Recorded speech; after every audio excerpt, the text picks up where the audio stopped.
Welcome back to the Mr. Excel Netcast. I'm Bill Jelen. It's a 2007 Tuesday. We're going to talk about some of the great new features in Excel 2007. And we now know that January 30th, 2007 is the retail date. That's the date that the box will be available on your local retailer shelves. The most amazing new thing about the new Excel is the grid size.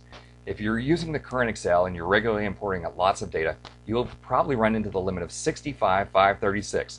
That's the number of rows in the current version of Excel, going back to Excel 97.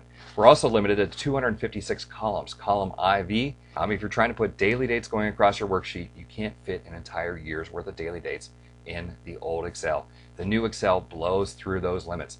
The new row size, 1.1 million rows. The new column size goes out to column XFD. That's over 16,000 columns.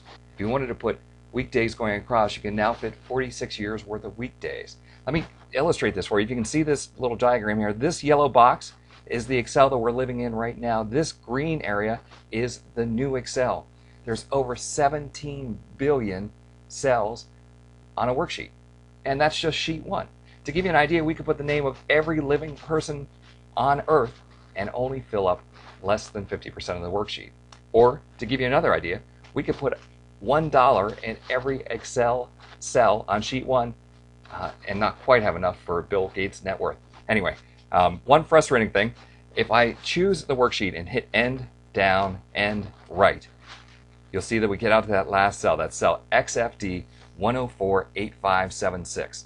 Fantastic thing. But the very first day that I got the new Excel, I immediately went out and I opened a file and I did basically the same thing. I went end down, and I only got to row 65,536. I was so upset. Everyone had told me about the new 1.1 million rows, and here I only have 65,000 rows. What's going on? Well, if you look up in the title bar, you'll see that we're in something called compatibility mode. Compatibility mode says, hey, we're going to be able to save this, that way we can go back to an old version of Excel, so we're not going to let you get to more than 65,000 rows.